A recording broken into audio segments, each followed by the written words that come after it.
El Grupo del Comercio presentó ante el Consejo de la Prensa Peruana un compromiso de autorregulación comercial con el propósito de reforzar su voluntad de que no ejercerá un abuso de posición dominante ni en materia comercial, ni en materia de impresión, ni en materia de distribución. En el marco de fomentar debates con el objetivo de resolver las divergencias, el Consejo de la Prensa Peruana convocó a Lima a la relatora especial de libertad de expresión de la Organización de Estados Americanos, Catalina Botero, quien realizó una visita de carácter académico al Perú en febrero. El Consejo de la Prensa Peruana también coauspició el seminario Reflexiones sobre la autorregulación, sobre la regulación y la propiedad de los medios de comunicación en América Latina, organizado por el Centro Carter en marzo último, en cuyo debate participaron directivos y asociados del Consejo de la Prensa Peruana, así como especialistas nacionales e internacionales. Recientemente, asimismo, se realizó una audiencia de la Comisión Interamericana de Derechos Humanos de la OEA sobre la presunta concentración en el Perú. En dicha reunión, el embajador peruano ante la OEA, Juan Jiménez Mayor, ex primer ministro del actual gobierno, señaló la importancia de que el gobierno asigne a una reglamentación del artículo 61 de la Constitución en lo relativo a medios de prensa impresa. Muchas gracias.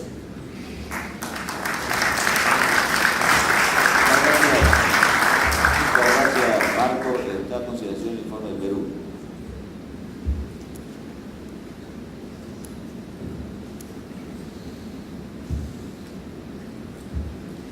Sí.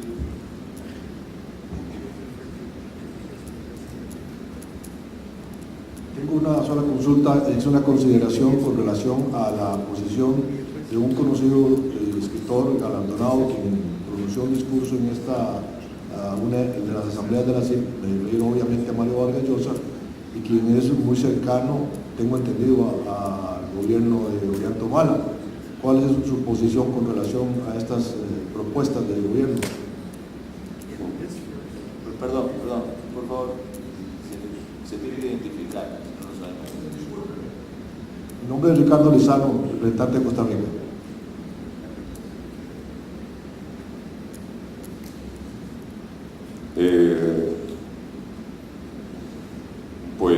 No podría opinar yo sobre las simpatías políticas de Mario Vargas Llosa. En todo caso, ha sido muy claro sobre su independencia con respecto al gobierno, eso me parece que es bastante lógico.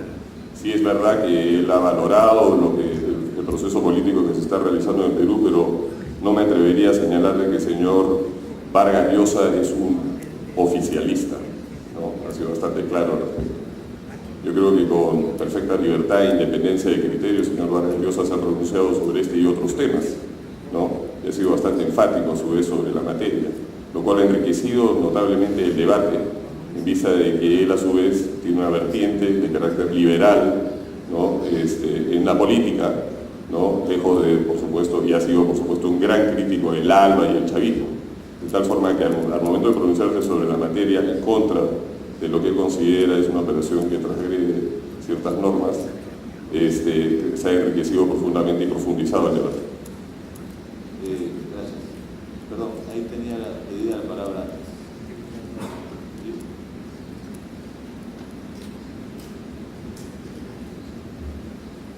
Gracias. Soy José Antonio Miro Quesada y me dirijo a ustedes en nombre del Diario El Comercio de Lima, Perú, para expresar lo siguiente.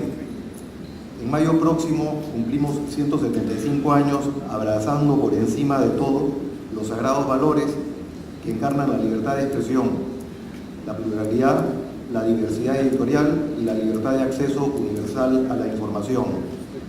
Por 175 años abrazamos y defendemos también los valores que encarnan la democracia y sus instituciones. Durante estos 175 años hemos tenido que dar duras y difíciles batallas y con seguridad las tendremos que seguir dando. Cuando hemos tenido que levantar la voz para denunciar atropellos que en nombre de la libertad pretendían conculcar el sagrado derecho a elegir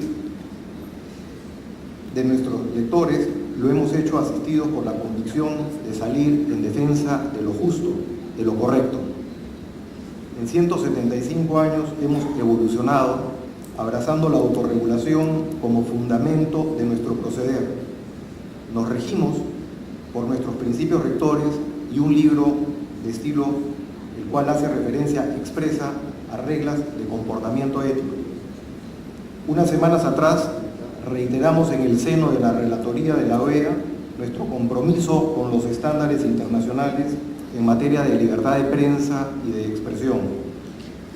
Hoy, por su intermedio, señora Presidenta, deseamos anunciar la entrega de nuestro compromiso de autorregulación comercial, el cual será nuestro norte en el desarrollo natural de sinergias, en el difícil tránsito de búsqueda de eficiencias a la que todos estamos obligados a explorar. Este compromiso de autorregulación comercial no es sino la ratificación de nuestra conducta pasada, presente y garantía de nuestra actuación futura. Que no se diga que no somos transparentes. Saludamos el debate objetivo, saludamos la actitud de la CIP, la cual desde su fundación ha sabido acompañarnos con su voto de confianza. Apreciamos el reconocimiento a nuestra contribución en la defensa de valores y principios que son coincidentes en ambas instituciones. Que no se ponga en duda hoy nuestra verdadera vocación. Muchas gracias.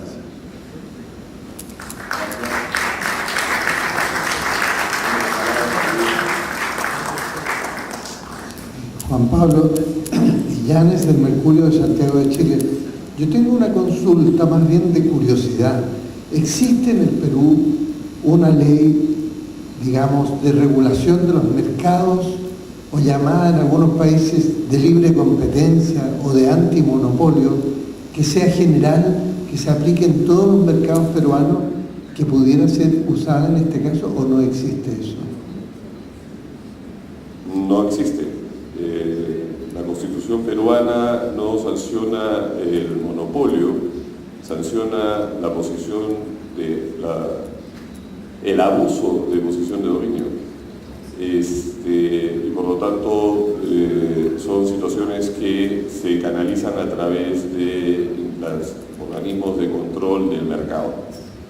Pero en efecto no existe una ley que rija para la economía en general, en todos los sectores, específicamente sobre monopolios u oligopolios. Gracias, Marco. Sí. Hola, Francisco Miro Quesada, del Comercio.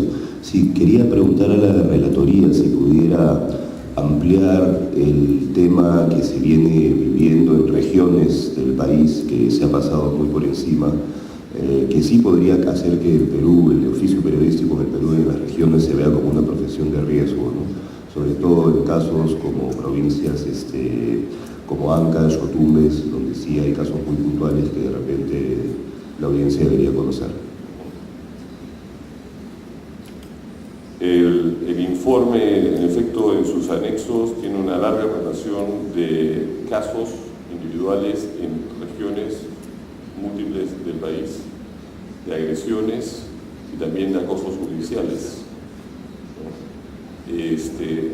Particularmente relevante, y que además no solamente es en Lima y no solamente compromete a medios de comunicación nacionales, como es el caso del Canal 4, el Comercio, entiendo, y Caretas, ¿no? Es aquel grupo autodefinido, el grupo Orellana, un grupo que está siendo acusado por malversación de fondos, lavado de activos por las fiscalías especializadas sobre la materia. Pero hemos tenido casos, las regiones más preocupantes son las de Tumbes, Ucayali y Puno, y Santa, y la región de Ancash. Gracias, Marco. Quiero decir que está online todo el informe, o sea, cualquiera de ustedes puede ver los detalles de esto que te preguntaba recién en este momento.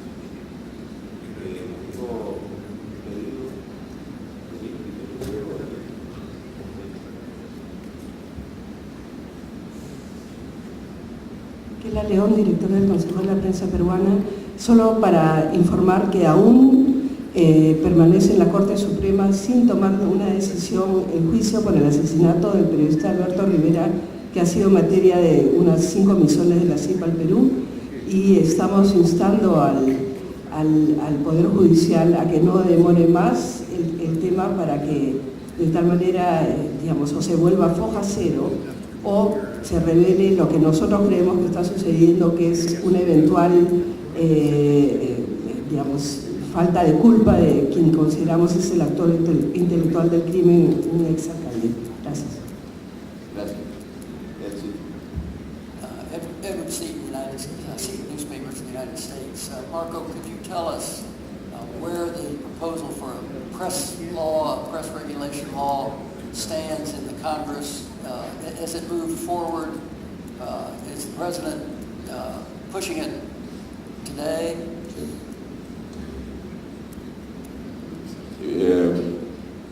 Mi percepción es que el Ejecutivo, el Gobierno, no ha presionado más y no ha vuelto a aludir sobre la necesidad de una ley de medios impulsada por el Gobierno.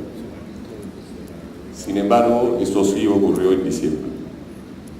Sin embargo, tenemos parlamentarios, en particular un parlamentario de izquierda, el señor Manuel Damar, que ha anunciado que está preparando una ley de medios y ha iniciado una jornada de discusiones, que él ha programado 4 y que se ha realizado una a la fecha, ¿no?, conducente eventualmente a una iniciativa de esa naturaleza en el Congreso. Pero por el lado del Ejecutivo diría yo que no, que se ha respetado lo que el Ministro de Justicia señaló en su momento,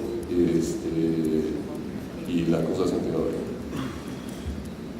Gracias. ¿Alguien más quiere hacer uso de la palabra sobre el informe de Perú?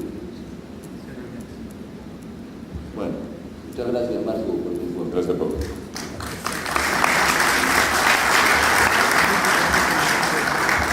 Le voy a pedir a nuestro ex presidente, que es el único ecuatoriano que pudo zafar de los controles aduaneros para llegar hasta Barbados, que no tiene fiebre amarilla y todas esas cosas. Los demás tienen todo fiebre amarilla, para eso no dejaron entrar. Así que, por favor, Jaime Matilla, nuestro ex presidente, va a leer el informe de Ecuador.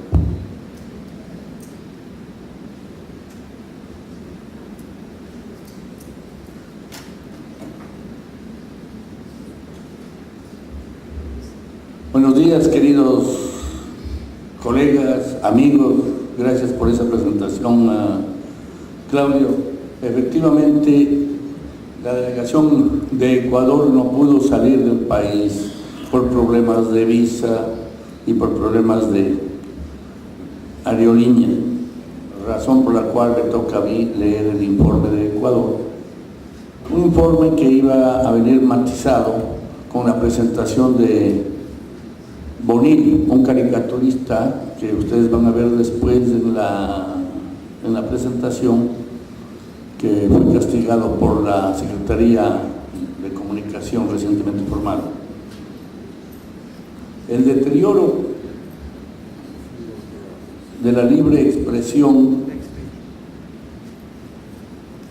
continúa a través del inicio de operaciones de la Superintendencia de Información y Comunicación, Supercom, el Consejo de Regulación y Control de la Comunicación e Información y la aprobación del nuevo Código Integral Penal. Escuchemos lo que el flamante superintendente de Telecomunicaciones de Ecuador, señor Carlos Ochoa, tuvo, las palabras que él emitió cuando fue posesionado. Cabe indicar que el señor Ochoa era un locutor de una televisora estatal, de una de las televisoras incautadas, y de golpe se convirtió en juez y parte del control por la comunicación en el Ecuador. Si por favor vemos el video.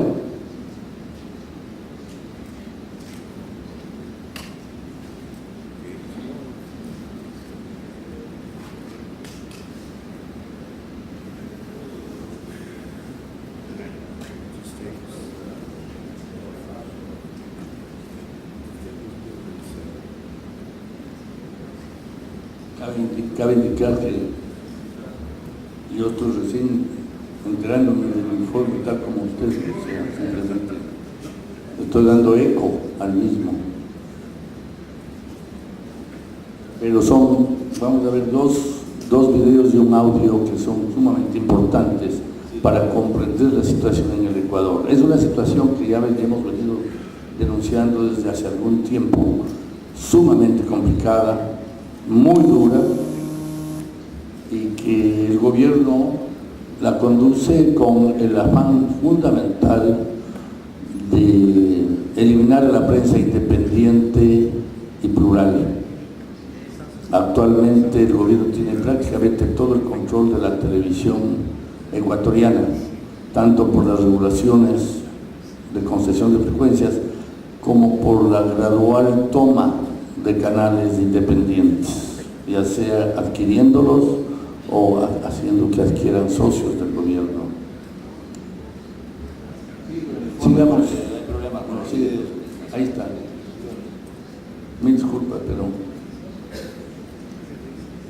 ahí parece que sale algo. Ahí sale una raya blanca.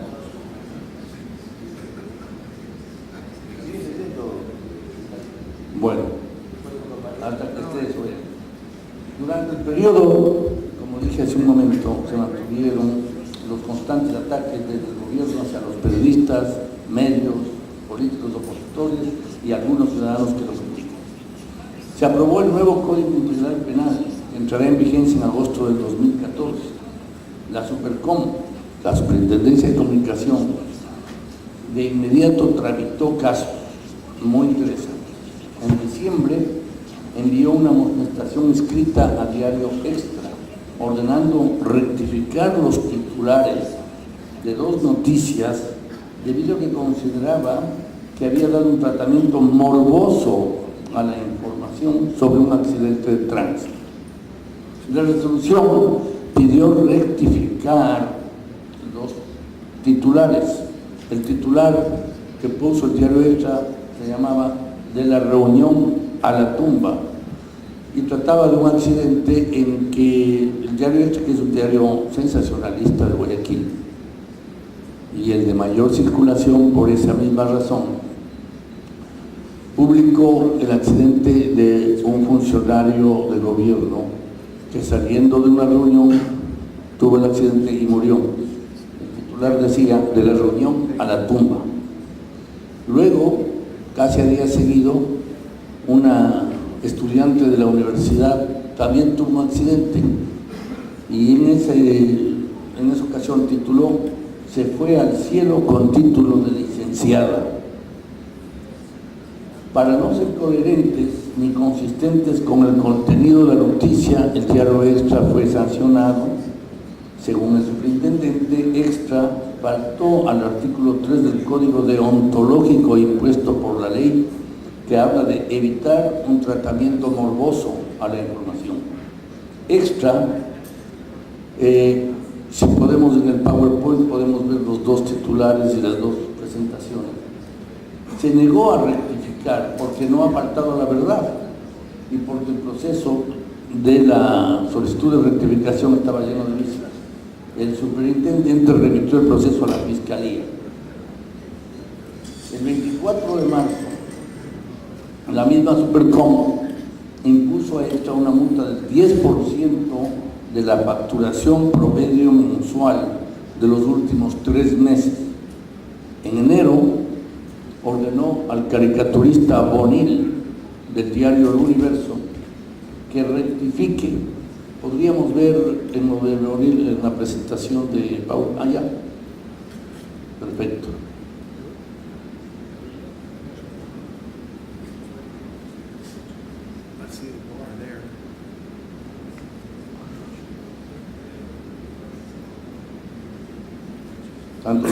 Tanto la presentación como el proceso del informe están tan desorganizados como el viaje de venir acá.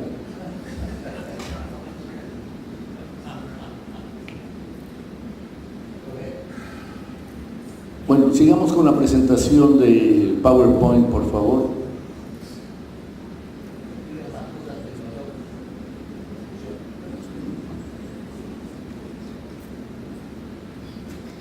en el PowerPoint.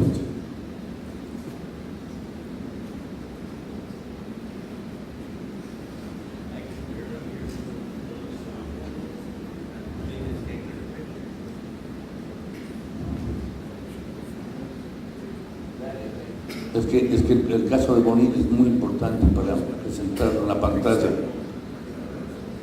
Solo el PowerPoint, por favor, señor Ferrer.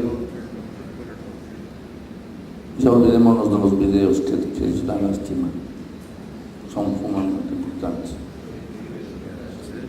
Bueno, la Secretaría de Comunicación sancionó a Bonilla, que es un muy buen caricaturista, por una caricatura diciendo que es mentirosa y puede causar agitación social.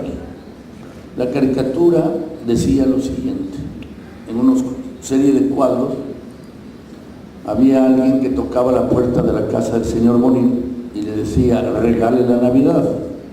Abría el señor Villavicencio. El caso de este señor Villavicencio es un caso de 3 personas, un asambleísta, un periodista y el abogado, a los que se les ha puesto una multa exorbitante por denunciar los problemas que enfrentó el gobierno el 30 de septiembre, cuando, según el presidente Correa, hubo intento de defenestrarlo e inclusive matarlo. Entonces, en la caricatura sonaba la puerta, toc toc, regale la Navidad, abría el señor Villavicencio, quien denunció el escándalo, y de golpe caía la puerta con los pies de una locomotora de policías y ejército, y la policía, la fiscalía, decía el texto: allanan domicilio de Fernando Villavicencio y se llevan documentación de denuncias de la corrupción del gobierno. Inmediatamente la Supercom ordenó la rectificación, y rectificación de un caricaturista es complicado, así que el caricaturista volvió a hacer otra caricatura en que ya no golpeaban la puerta, sino muy duramente sonaba un timbre, ring, ring. ¿Quién es? Policía y fiscalía, ¿cómo están? Buenas noches. Ah, pasen por favor. Qué gusto, los estaba esperando, dice el señor Villavicencio. Señor, encantado Villavicencio, venimos a incautar su computadora, sus tablets y todo lo que tenga. Por favor, llame a su abogado. No se preocupen, yo confío plenamente en ustedes. Son la autoridad legítima, al fin y al cabo. Llévense todo, no se preocupen, pero le haremos una lista de lo que vamos a llevar. No me insistan. Guardaremos en un sobre cerrado para no romper la cadena de custodia. Pero ¿por qué se van a molestar en esos detalles? Le digo, por si pasa que vamos a mostrar que alguien está entregando información en las próximas horas. Piensa cuidado, sé que en sus manos habrá total independencia. Bravo, adiós, y se van llevando, cantando todos los computadores. Y el texto que pone Bonilla es: policía y fiscalía allanan domicilio de Villavicencio e incautan sus tablets, computadoras y celulares. Fue tan contradictoria la caricatura que el señor Ochoa, que le sancionó con multa y con rectificación al señor Bonilla, no entendió la segunda caricatura y les felicitó. Esa es la realidad. Valdría la pena este discurso de posesión del superintendente Ochoa. Esta ley ni se tranza ni se negocia, se cumple. Que manda a respetar los presupuestos constitucionales de una información precisa, contrastada, verificada, oportuna y contextualizada. Una ley que dispone el derecho a la rectificación y a la réplica, que prohíbe el linchamiento mediático, que garantiza la libertad de información, prohíbe la censura previa, pero sobre todo dispone la responsabilidad ulterior. Siempre he mantenido, y lo he dicho públicamente, que existen tres clases de noticias: las que se publican para evidenciar una supuesta e irrestricta libertad de expresión, la que se oculta porque perjudica a los grupos de poder, y una tercera que desgraciadamente muchas veces se inventa para denostar a quienes no son afines al sistema. Nunca más un director propietario de un medio ordenando votar con B grande a quien fue votado por la mayoría como presidente constitucional de este país. Nunca más la feria de frecuencias. Este es el juez que está condenando a los periódicos y a los periodistas. La Supercom, con ocasión del... siga, por favor. Ahí vamos a ver las dos portadas de extra de la reunión Maratumba con la señorita, con el rector de la universidad, y al lado se fue al cielo con el título de licenciada. Fue multado con el 10% de la facturación mensual. Esta es la caricatura original de Bonil, que mereció exactamente casi $100,000 de multa al diario El Universo por no haber censurado, pese a que la ley prohíbe la censura. Y a Bonil la rectificación, no se le multó. La siguiente es la caricatura que sacó Bonil. Sigamos. Esta es la rectificación que mereció una felicitación del superintendente diciendo que queda muy complacido de haberle hecho eso. El Universo pagó la multa y de acuerdo con la ley está apelando a que le devuelvan algún día. Esperamos que el presidente no les perdone, como ya perdonó la multa anterior al diario del Universo. El problema en la ley es que el Universo pagó 100,000, pero si es que le dan una segunda multa a discreción, tienen que pagar el doble, la tercera el triple, la décima sería 51 millones de dólares y la 11ª el doble del anterior, que es 102 millones de dólares. Ese es el proyecto que tiene. Y en cuanto a la facturación mensual, que son las multas, la primera multa es el 10% de la facturación del primer trimestre, la segunda el 20%, la tercera el 40%, la décima multa es el 5.120% de la facturación total. O sea, imagínense la barbaridad que es. Y la de décimo primera, 10.240% de la facturación, es decir, tendríamos que trabajar alrededor de 1.000 años para pagar una multa.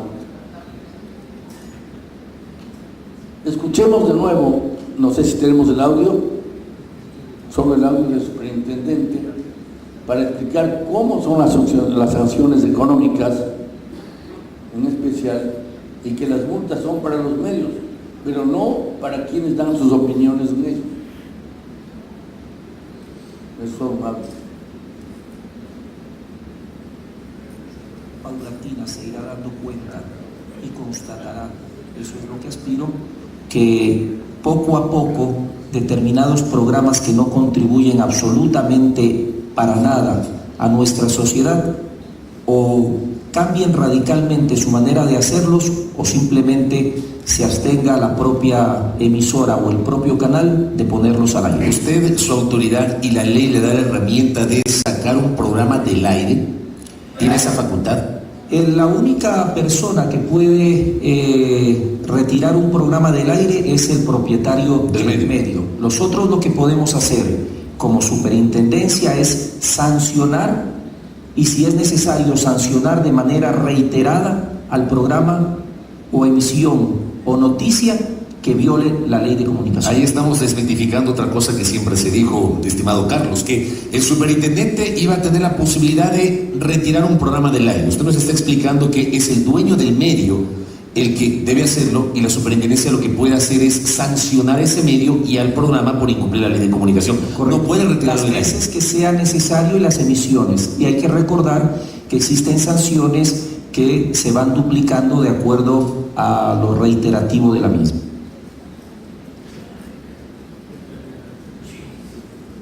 Por otro lado, se emitió el nuevo Código Penal. El nuevo Código Penal, sigamos, en el PowerPoint está la siguiente. Ya escuchamos aquí. Contempla la violación de la intimidad en una forma muy general de 1 a 3 años de prisión, la divulgación de secretos, de lo que considera el superintendente secretos, de 3 a 12 meses. El medio que pueda contribuir a un pánico financiero, denunciando por ejemplo que un banco ha quebrado, de 5 a 7 años. Y ahí tienes la sanción el director, el cronista y el medio. El delito contra la fe pública, entre los que están el ejercer una profesión sin título. Cabe indicar que el primo del presidente de la República se encuentra ya casi 2 años en Miami por ser presidente del Banco Central y ejercer ese puesto sin ser economista. El presidente le dio permiso para que salga del Ecuador a la boda de su hijo y no supieron y se quedó nomás en Miami. Ahora el hombre ya está condenado por la justicia, pero no vuelve. La calumnia, de 6 meses a 2 años, el acoso político, la apología del delito entre 15 y 30 días, y se mantiene la figura del desacato, aunque para cumplir con las disposiciones internacionales se le eliminó la palabra desacato y se puso otra palabra más interesante, que es la injuria. Por otro lado, se creó el Código de la Democracia. El Código de la Democracia es un código que nos obliga a cumplir con una serie de elementos para justificar y equilibrar las inversiones, sobre todo en la campaña política. El único contratante de la publicidad, según el Código de la Democracia, es el Estado. Ningún partido político, ninguna empresa privada, ni ninguna persona particular puede contratar publicidad en ningún medio, sino a través del Estado, que fija la cuota y el monto según la popularidad del partido. Prohíbe que los medios publiquen información que pueda dar o quitar votos a los candidatos. O sea, no pueden publicar nada. Porque capaz de que si le duele la abuela a algún candidato, como me duele a mí, capaz de que es atentar contra sus votos. Y da facultad para que las autoridades suspendan publicidad que según ellos atenta contra la democracia o la campaña electoral limpia. En ese código se señala que ningún funcionario del poder público puede bajo ningún concepto intervenir en una campaña electoral. Sin embargo, la última campaña electoral que no favoreció mucho al presidente de la República, fue él el que intervino como el principal jefe de campaña de su partido, de su grupo político, lo cual hizo que de 24 alcaldías principales de las provincias pierda en 22 y solo gane 2, gane 2, pero ganó en el sector rural. Eso es algo que hay que ver. Cabe indicar finalmente que en esta situación el presidente de la República, el 22 de febrero, un día antes de las elecciones, hizo su tradicional sabatina, su presentación de cuentas a favor del alcalde de Quito. Lo presentó y dijo, violando el Código de la Democracia, pidió que se vote por él. Parece que Quito sí es una ciudad rebelde. Votaron justamente con 25% en contra de él y ganó el candidato de la oposición. Al dar la calificación de servicio público a la señora representante de Costa Rica, le escuchaba algo al respecto hace un momento.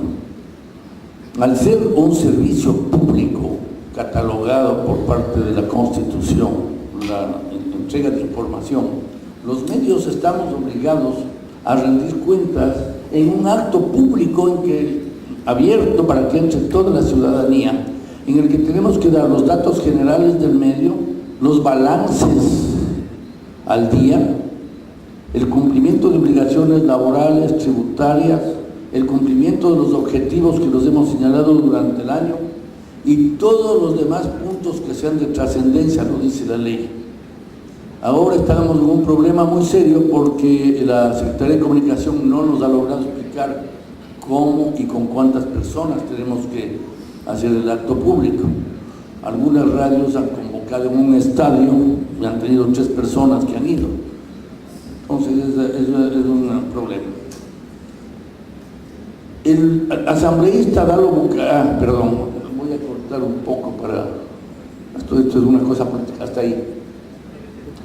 Según el reglamento de la democracia y de la ley de comunicaciones expedido por el presidente y según las nuevas regulaciones, la Secretaría de Comunicación controla todas las ONGs que estén relacionadas con el periodismo o la defensa de los derechos humanos o la defensa de la libre expresión.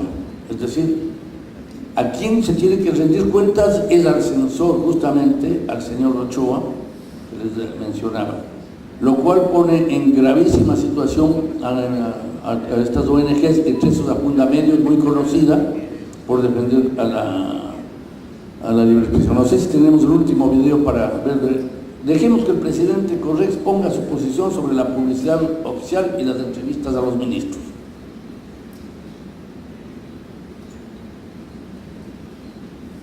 Ese es Rafael Cuesta. Espero que no se demore tanto.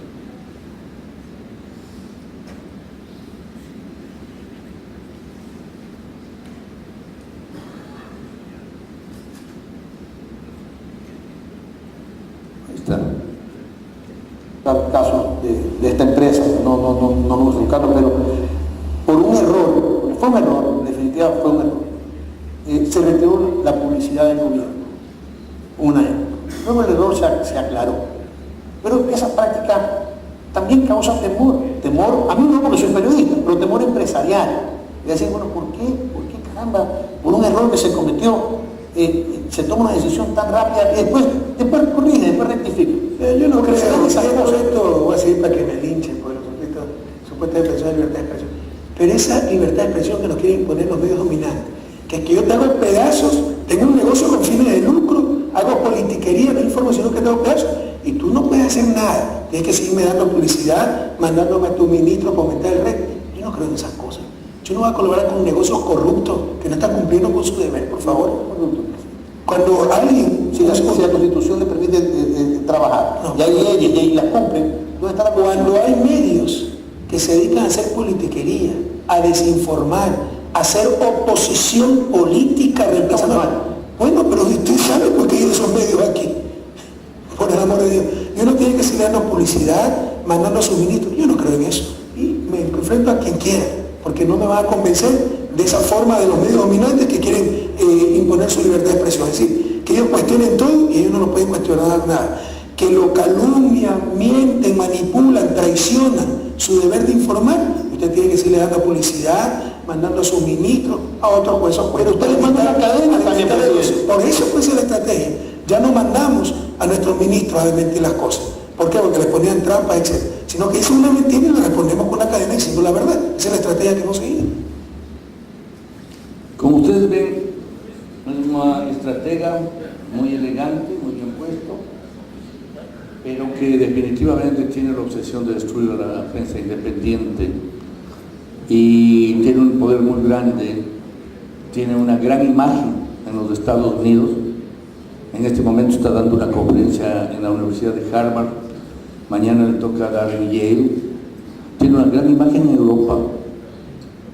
Europa y Estados Unidos hay momentos, creo yo, en que no comprenden la realidad que los países latinoamericanos vivimos por las presiones de estos gobiernos populistas que pueden estar haciendo una gran obra.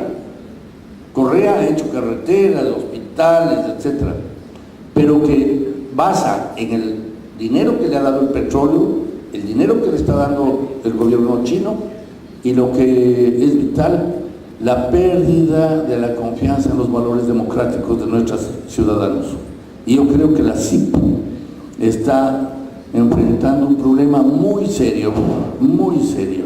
¿Cómo hacemos que las nuevas generaciones recuperen los valores que han dado sustento a la defensa de las libertades y por ende de la democracia en nuestra América? Ese es el gran reto que la CIP tiene y estoy seguro que las nuevas directivas seguirán empujando hacia ese lado, pero siempre que tengan la confianza y el apoyo de todos ustedes, señores socios. Gracias.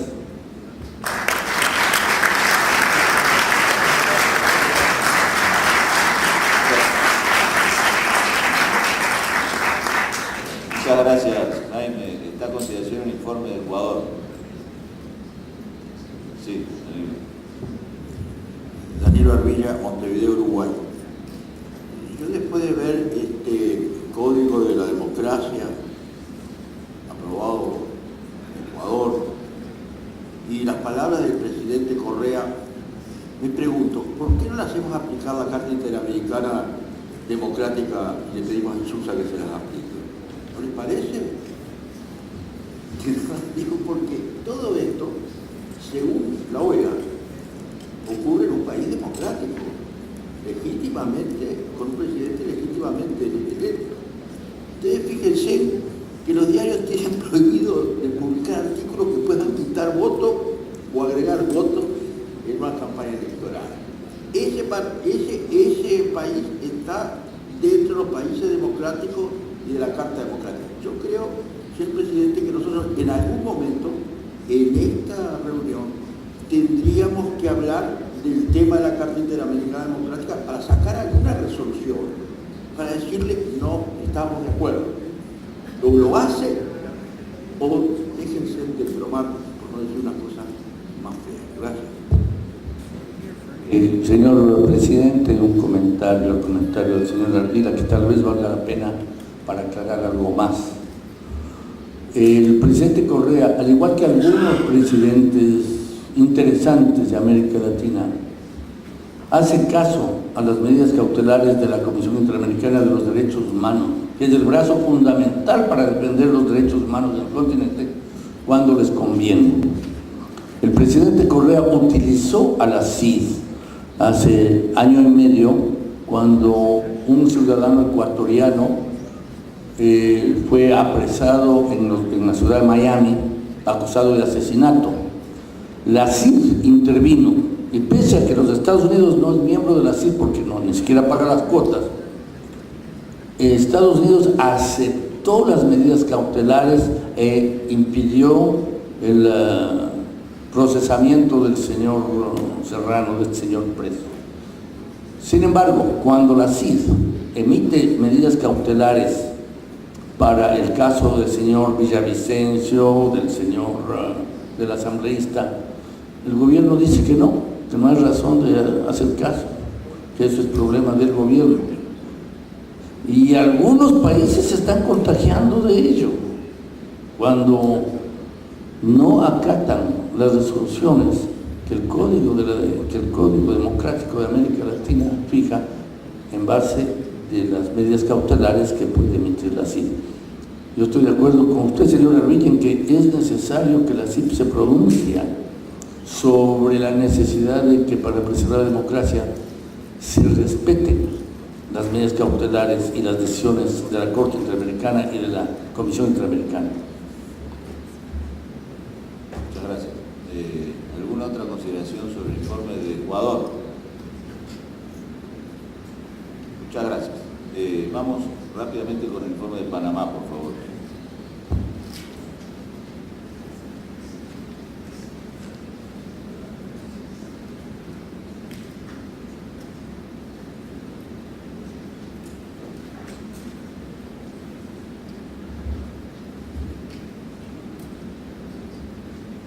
Buenas tardes.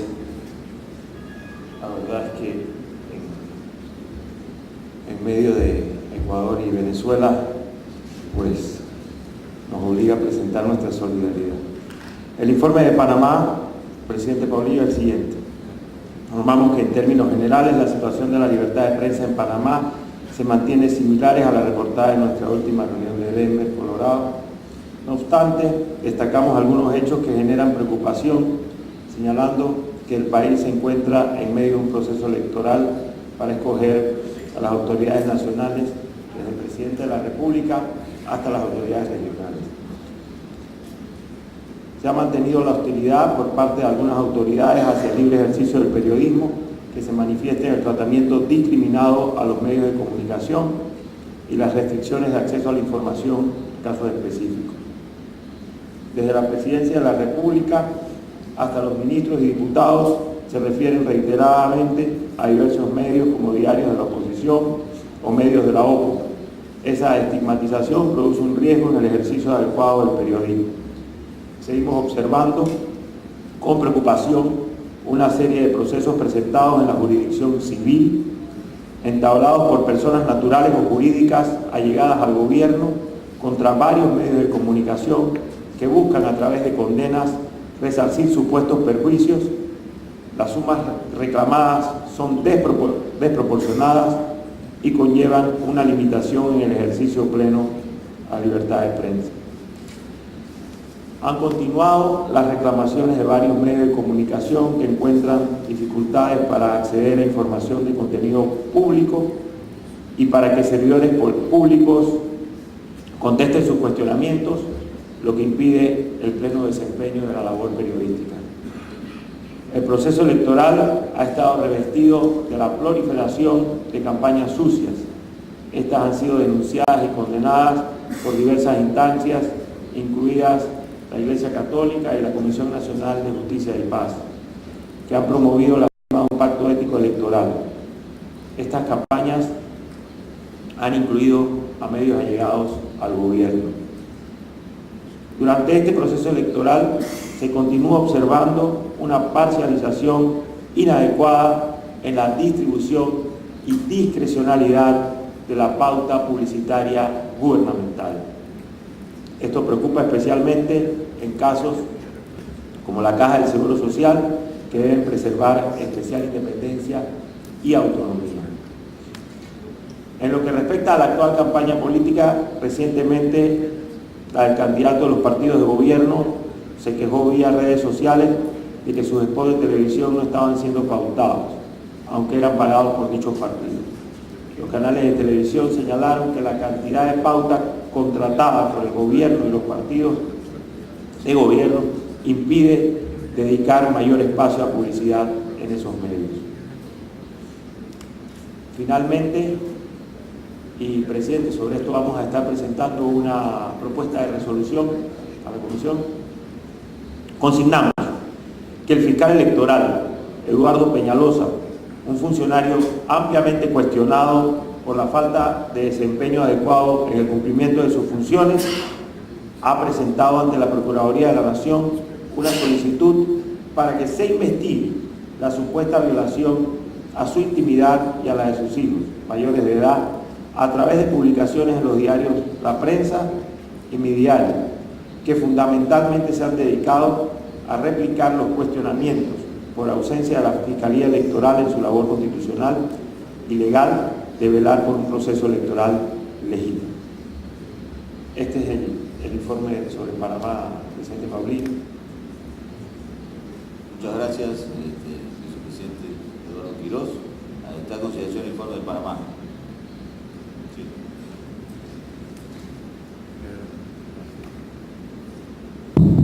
Buenos días, gracias Eduardo por el informe. Lourdes Ovaldía de la Prensa de Panamá. Yo quisiera hacer una ampliación y temas que Eduardo tocó, detallarlos un poco más. Continúa el cerco informativo del gobierno contra el diario La Prensa, diario que sigue presentando habeas data ante la Corte Suprema de Justicia sobre diversos temas de interés público sin obtener respuestas, a pesar de que la ley indica que deben ser resueltos en 24 horas. Hay que recordar que en octubre del año pasado el presidente Martinelli, en una entrevista en televisión abierta, manifestó haber dado instrucciones a sus funcionarios de no hablarle al diario La Prensa, medio al que se dirige como diario de la OPO. La estigmatización de nuestros periodistas y fundadores por parte del oficialismo se mantiene, así como las difamaciones por parte de funcionarios del gabinete y sobre todo el presidente. La Prensa y Mi Diario, ambos medios de Corporación La Prensa, ya ha cumplido 3 años sin publicidad del Estado. Es importante recordar en este punto que el presidente Ricardo Martinelli adquirió, estando en la presidencia, periódicos, radios y televisión. El 28 de febrero de este año, el ministro de Seguridad, José Raúl Mulino, dispuso la negativa a los medios de comunicación para acceder a la información que genera dicha dependencia. Así se trata de adquisiciones, aspectos administrativos, bajo el argumento de que se trata de temas de seguridad nacional. Esto es sobreviniendo a la ley de transparencia que existe en Panamá desde hace 11 años. El 18 de marzo de este año le fue solicitada la renuncia al juez cuarto penal del Circuito de Panamá, Alexis Ballesteros, por aceptar una apelación del diario La Prensa. Según Ballesteros, esto le fue solicitado por no seguir indicaciones y revocar el archivo del proceso seguido a 5 trabajadores de una empresa que se dedicó a bloquear al diario La Prensa en agosto del 2012. Luego de esto, este juez da una entrevista a los medios de comunicación, incluyendo a la prensa, y manifiesta que las órdenes venían directamente del presidente Ricardo Martinelli. El pasado 3 de abril, el fiscal electoral presentó una denuncia penal contra la prensa y mi diario. Este funcionario alega que una publicación en la cual se informa que sus hijos trabajan en el gobierno y publica su salario y el de sus hijos es una violación a su intimidad. Además los pone en peligro. Por eso exige que se investigue a los responsables y quienes salgan responsables sean castigados. Este mismo fiscal, días antes, había increpado a fotógrafos y reporteros del diario La Prensa por haberse pasado un día entero fuera de sus oficinas tratando de que le concediera una entrevista. Al no ser dada, le pidió al policía que cuida la instalación que tomara los datos de los periodistas y fotógrafos, y el policía les dijo que cualquier cosa que le pasara a ese fiscal sería responsabilidad de ellos. Intimidación directa. Y por último, quiero solidarizarme en nombre de la prensa y de mi diario con la propuesta que hizo el señor Paulillo en cuanto al apoyo a Venezuela. La prensa y mi diario están dispuestos al envío de papel a Venezuela.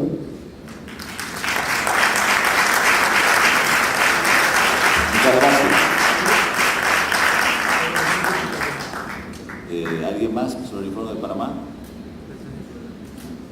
Bueno, muchas gracias, Eduardo.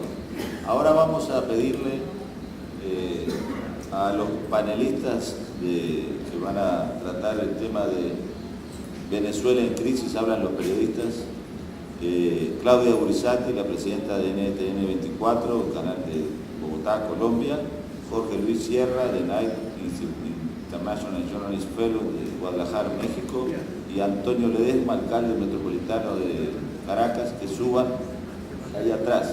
Pero mientras tanto voy llamando a Carlos Carmona, vicepresidente regional para la Comisión de Libertad de Prensa de Venezuela, para que nos haga su informe antes del panel.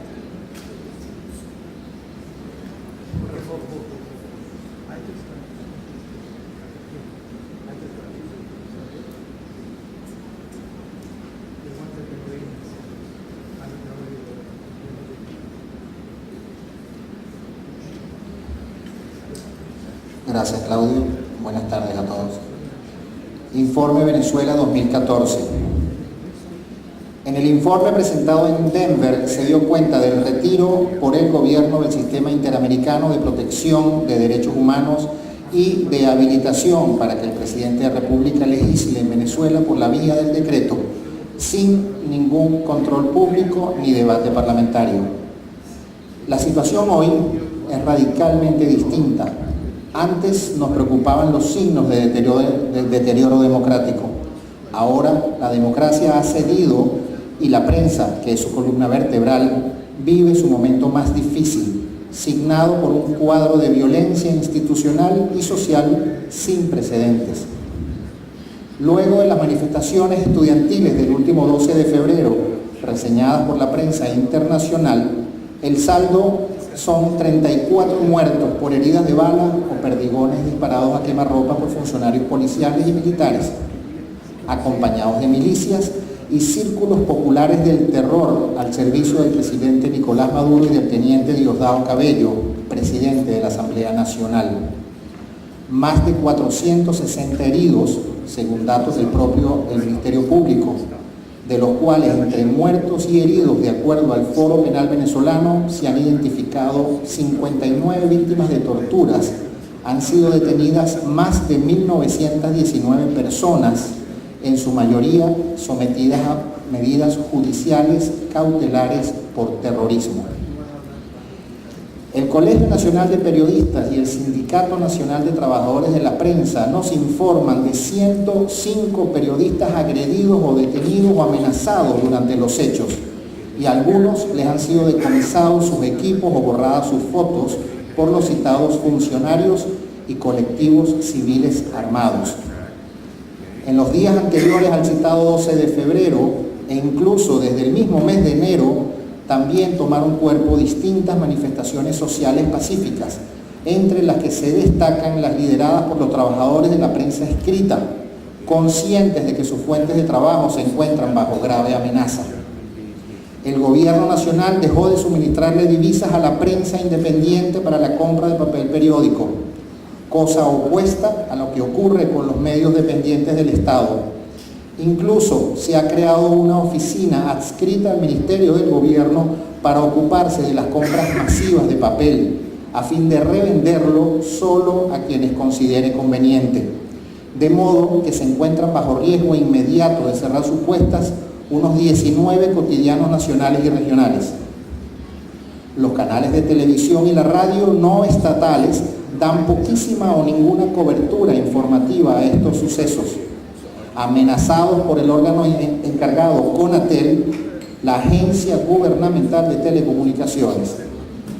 Acallan situaciones donde, como las señaladas, se reprime con violencia criminal a la ciudadanía que ejerce su derecho de protesta, y se han producido renuncias o despidos masivos de periodistas quienes, como en el caso de Globovisión, vieron censuradas sus imágenes en los estados Zulia y Lara, o el caso del rotativo Últimas Noticias, cuya propiedad permanece bajo pacto de confidencialidad, dirigido por una emisora del propio gobierno, y cuya jefa de investigación, Tamoa Calzadilla, renunció al censurarse de su trabajo y no aceptar la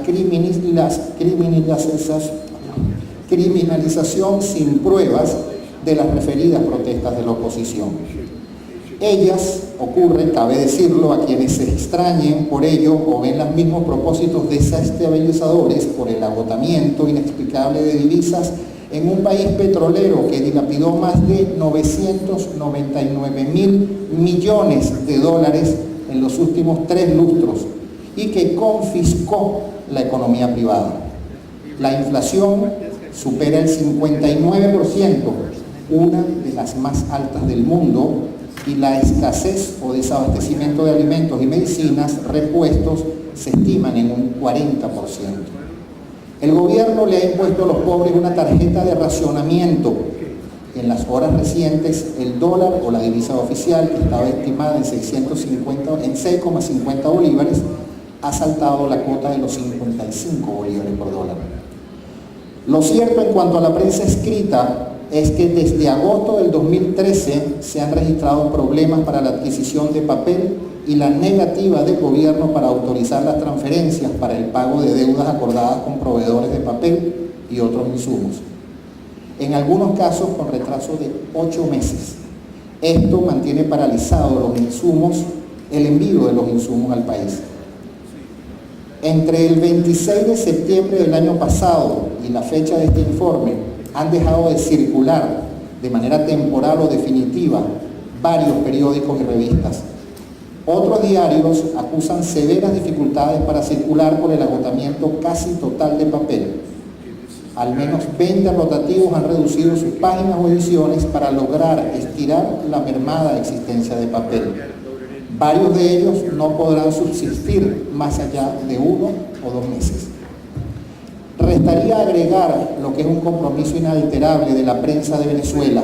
Seguimos apostando a la recuperación de la democracia y a los espacios de la libertad severamente afectados por la anterior realidad. Si no hay prensa, no hay periodismo. Y si no hay periodismo, no hay democracia. Hemos acogido con buen ánimo la preocupación manifestada por la CIP y otras instituciones internacionales, como el Parlamento Europeo y la Unión Europea, instando incluso a la OEA y a la UNASUR para que hagan valer sus buenos oficios, pero de buena fe, para ayudarnos a los venezolanos en esta delicada coyuntura. Pero sería engañarnos no reconocer la gravedad del momento. Ante las manifestaciones pacíficas que ocurren, algunas de irascibilidad por la inexplicable e injustificable crisis económica y social de la llamada a la que ha llegado al país después de 15 años de espejismo revolucionario y marxista, eso por haber empeñado nuestra riqueza petrolera, afuera y adentro del país. En tal despropósito, cabe decir que la contrapartida de los responsables gubernamentales ha sido la violencia como política de Estado. Como le consta a la CIP y a la Comisión Interamericana de Derechos Humanos, fueron esas milicias armadas y círculos de militares oficiales los que a partir del 2002 causaron destrozos en las sedes de los medios de comunicación social independientes y agredieron a periodistas, quienes desde entonces, para poder trabajar, usan chaleco antibalas y máscara antigases para ejercer sus labores de información. Y el intento de los responsables de esta represión de Estado, que como diría Mandela, es el origen de la sucedánea violencia tomada por algunos de esas manifestaciones ciudadanas, es procurar el silencio a nivel internacional para reescribir la historia. Recientemente el presidente Maduro ordenó sacar del aire y de los satélites nacionales la señal de NTN 24, canal informativo de la televisión colombiana, por dar cuenta de lo explicado en este informe.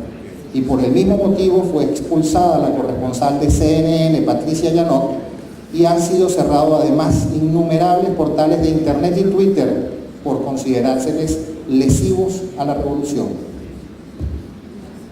Cabe hacer constar también que ha cedido el Estado de Derecho en un juicio que duró apenas 24 horas y en su única instancia la Sala Constitucional del Tribunal Supremo de Justicia ha removido de sus cargos a 2 alcaldes de la oposición electos por el pueblo y ordenó encarcelarlos en una prisión militar. Y así como fue encarcelado el líder de la oposición democrática Leopoldo López por órdenes de Cabello y Maduro, ahora la diputada de la oposición, María Corina Machado, también por expresarse libremente ante la OEA y reclamar urgente atención para la situación de Venezuela, encontró en dicho organismo una orden de blackout y al no más regresar a Caracas sin fórmula de juicio y mediando la opinión de la Sala Constitucional, le fue desconocido su condición de parlamentaria electa y se prohibió su ingreso a la Asamblea Nacional por órdenes del mencionado binomio. Concluyo este informe mencionando 2 hechos históricos para el periodismo que compensan la tragedia narrada. Uno, la creación de un portal en Internet donde por iniciativa de Andidiarios, la Asociación de Medios de Colombia, los medios invitados de Venezuela pueden colgar, entre comillas, información y fotografías para uso libre de varias decenas de periódicos a nivel latinoamericano de modo libre, a fin de informarle al mundo lo que está pasando entre nosotros. Otro es el desinteresado envío de papel que la misma Asociación Colombiana de Prensa ha ofrecido a los medios venezolanos más afectados en sus inventarios. Se trata de gestos invalorables. Me quedaría corto en agradecimientos al usar las palabras que estén disponibles en el diccionario. Demando ante nuestros colegas de la prensa, por lo aquí expuesto y para terminar, que antes que preguntarnos sobre el por qué protestamos los venezolanos y su prensa, se interroguen por qué el gobierno reprime el sagrado derecho de la libertad de expresión y la manifestación pacífica, que no requieren de justificación verificación en una verdadera democracia. Muchas gracias. Les voy a presentar dos videos, el uno de una manera corta, 28 minutos y el otro 6 minutos. Por favor, en estos dos videos ustedes verán una cruda realidad de nuestra problemática. Si hablamos de Venezuela, tendríamos que decir que tras el corazón y el cáncer, la tercera causa de muerte es la criminalidad. La ola de criminalidad en Venezuela ocasionó al menos 25.000 homicidios en el país durante este año. 22.000 muertes por arma de fuego este año. Es la aterradora cifra de la violencia en Venezuela. En Venezuela, el país más peligroso de América Latina, están cansados de la época o de la poca efectividad del gobierno frente a la delincuencia. Ante la censura a los medios de comunicación, los manifestantes denuncian a través de las redes sociales constantes represiones violentas por parte de la Guardia Nacional Bolivariana en distintas ciudades del país. Twitter denuncia bloqueo de imágenes de usuarios en Venezuela. El gobierno nos quiere decir que ellos van a meter presos a unos estudiantes porque estaban protestando. Pues no nos quedamos esa vaina.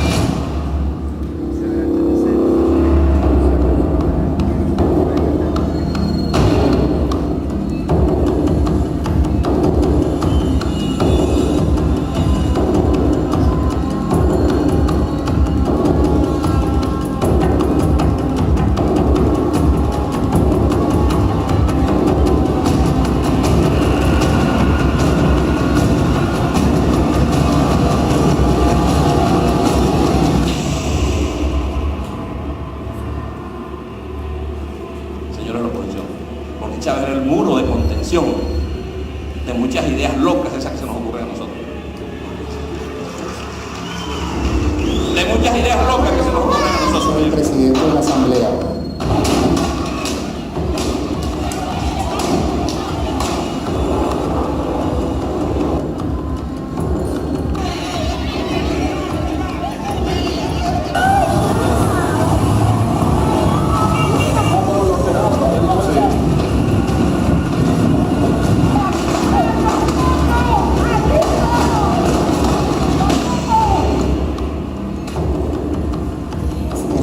Casi todas las noches desde hace 60 días.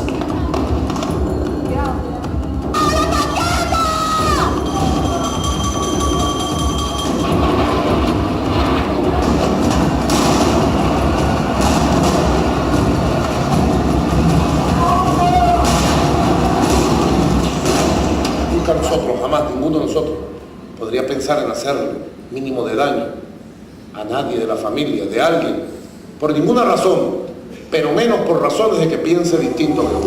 Yo fui vilmente maltratado, humillado, violado, dejado. ¿Ah? Por lo del uniforme verde.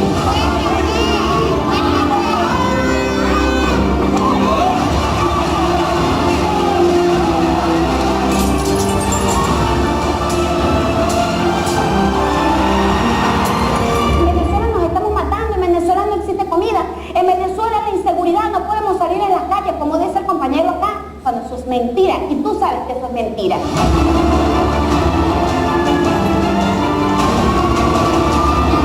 saqueo, repartición de pollos y repartición de harina en automercados públicos.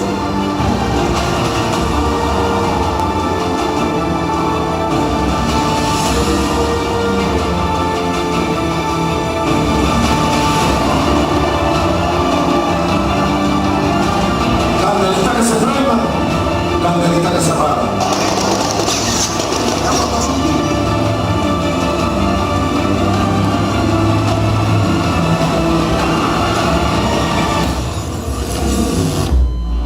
Ninguno de nuestros policías ha asesinado a ningún manifestante, aun cuando estos estén en hechos de violencia. Esa es la realidad. Tú no tendrías manera de probar otra cosa porque es lo que en realidad ha pasado.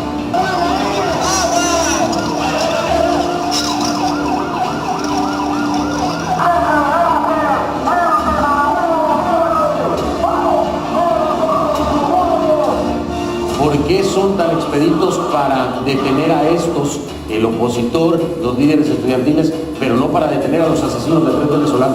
Bueno, porque quizás detrás de esos líderes podemos llegar a los asesinos del régimen. Venezuela no se tortura ni se violan derechos humanos. Capriles Padovsky no tortura. Capriles Padovsky no es un solo caso, pues, si es verdad, lo investigo. Y si es verdad, castigamos al funcionario.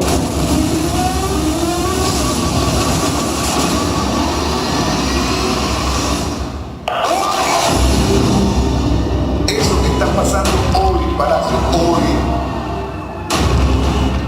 Eso que está pasando hoy, lo está permitiendo Diosdado Cabello, porque a él no le importa un corno de la mano, lo que le interesa son los reales y el poder. Ahora cualquier cosa que pase los tupamaros.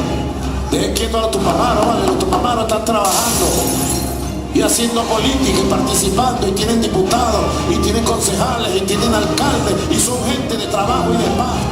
Un grupo armado se sumó de manera responsable. Estamos en armas contra el imperio del mundo y defensa de los ideales de Chávez. Fascismo puro, así actúan los fascistas.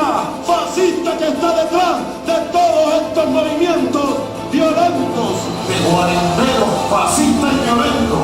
A lo peor que es el fascismo de ultraderecha. Al fascista prófugo de la justicia.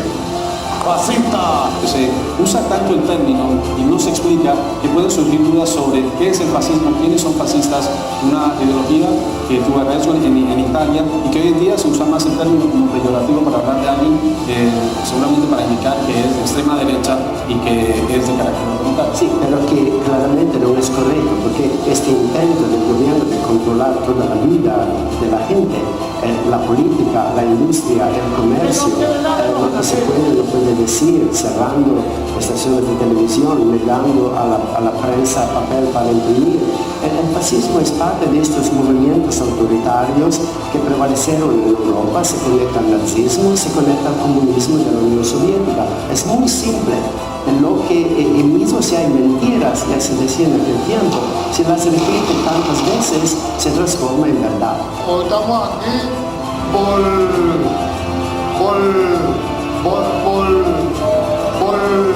se llama? La réplica de los fascistas, por estar en contra de lo que los fascistas están haciendo. La juventud es una fuerza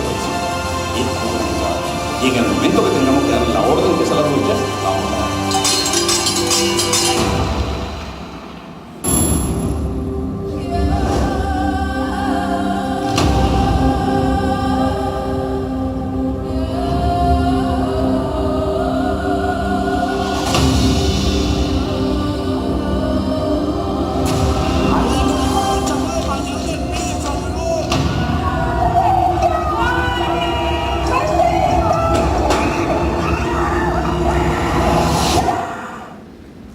Que guardan la paz y la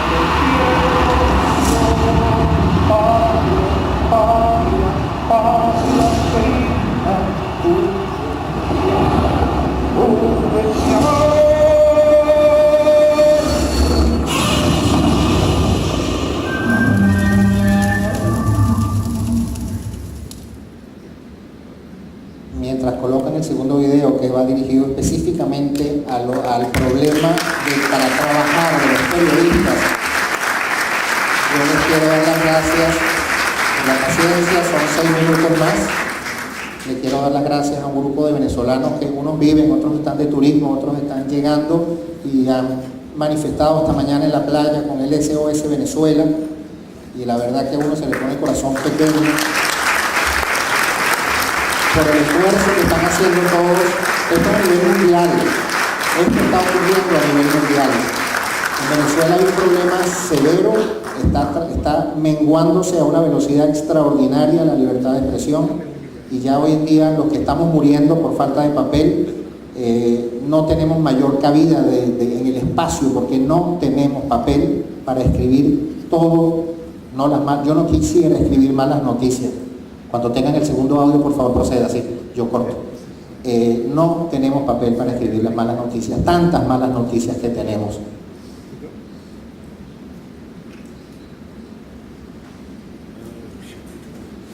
Eso que ustedes vieron antes pasa todos los días, desde hace 50 y tantos días, ya vamos para 60 días, todas las noches en diferentes urbanizaciones de Caracas, en diferentes capitales, en diferentes ciudades.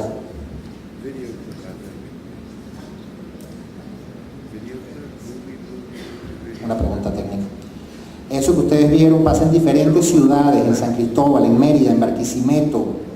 Todos los días los jóvenes están luchando por hacer que los escuchen, por hacer ver su voz, por hacer ver su presencia, por protestar. Las carencias un día no normal de imaginan, trabajo para los periodistas en la Venezuela. Estos son periodistas saliendo a trabajar. Casco, chaleco y máscara antigas. Fuera del aire. NTN 24. Fue una decisión de Estado. Denuncio a la agencia Fran Press de Noticias, AFP, que está en la cabeza de la manipulación.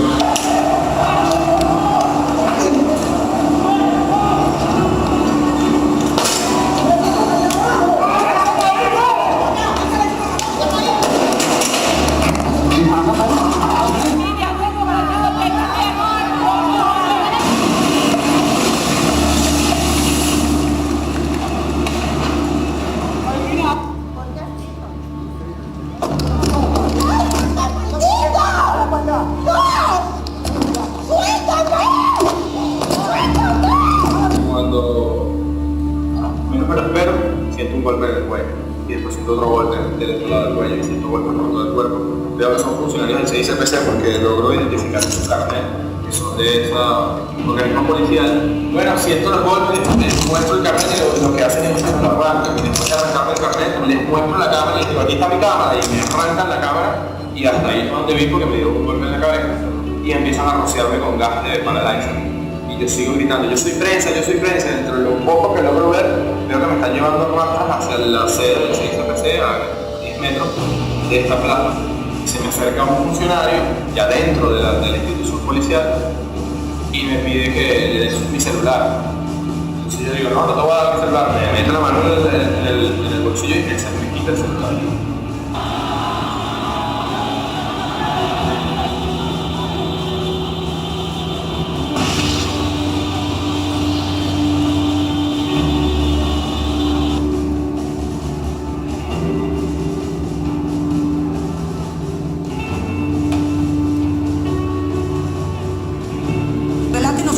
Esta experiencia que tuvo que vivir.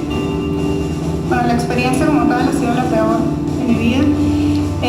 Los funcionarios de la Guardia Nacional nos llevaron detenidos a todos, nos pararon, nos bajaron en varias oportunidades. Yo estaba en conjunto con 13 vecinos más, de los cuales 12 eran hombres y había otra chica y yo, que somos mujeres. Y bueno, a los hombres los golpearon brutalmente en varias oportunidades delante de mí.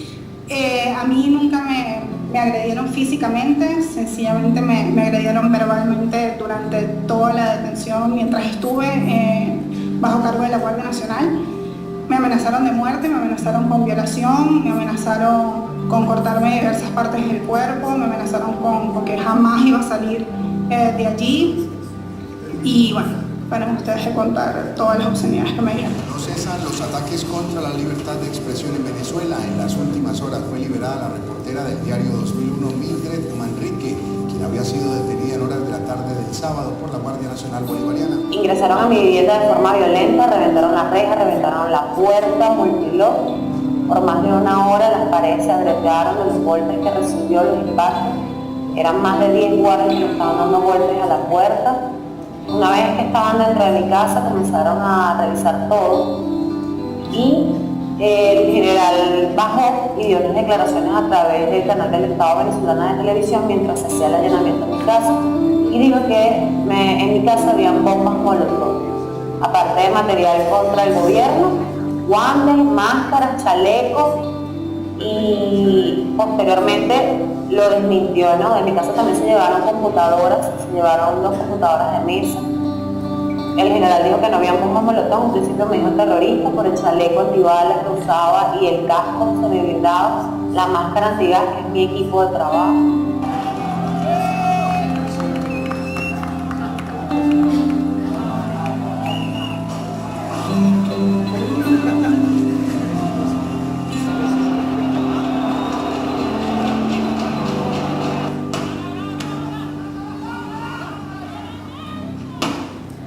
Nos identificamos como prensa internacional, lo gritamos varias veces. ¿Para dónde? ¿Para dónde nos vamos? ¿Para dónde nos vamos? Periodistas. ¿Para dónde somos periodistas? La guardia se acerca y nos ataca.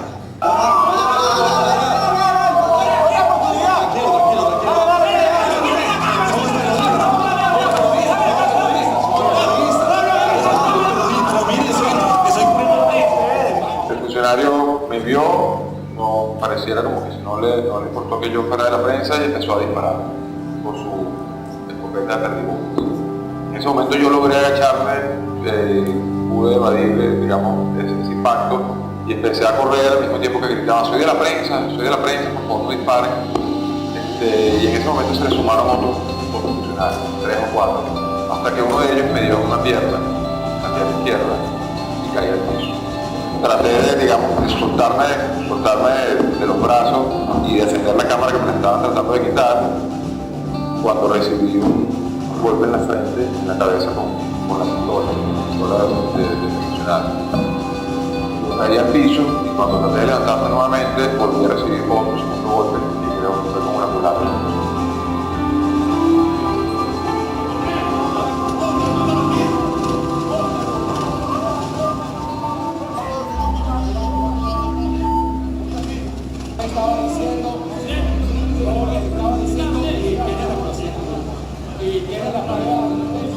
Están viendo 3 o 4 casos de los cientos y tantos casos que voy a consignar, cada uno en forma individual, con nombre, denuncia particular ante la Sociedad Interamericana de Prensa.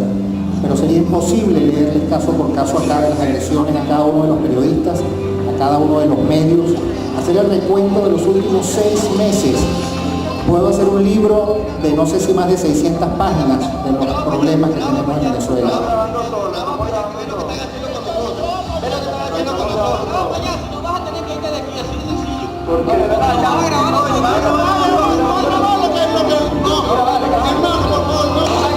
Importante que les mencione también que la mayoría de los videos recabados acá son videos privados captados con teléfonos celulares de los estudiantes, de los mismos periodistas, porque las cámaras de los canales son confiscadas, borradas sus fotografías, en algunos casos es devuelta la cámara sin chip y no queda ninguna documentación. La policía no quiere que quede documentado nada.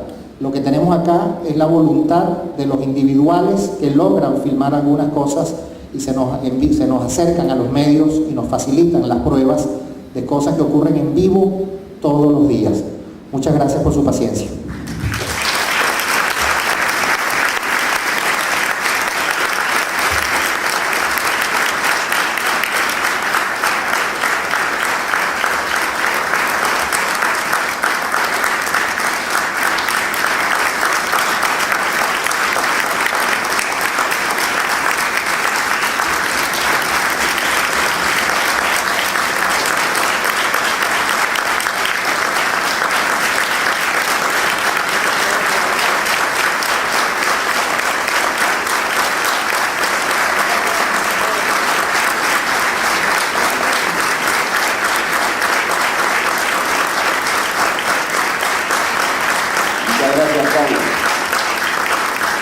Si hay alguna pregunta o si alguien quiere complementar algo, por favor, el panel que creo que viene ahora. Normalmente ponemos a consideración el informe, pero como hay un panel ya ahí constituido vamos a poner a consideración el informe después del panel, porque si no, no tenemos tiempo para terminar. Así que por favor, los panelistas que pasen al panel. Fernán Molino va a ser es el vicepresidente de la Comisión de Libertad de Prensa, va a moderar este panel.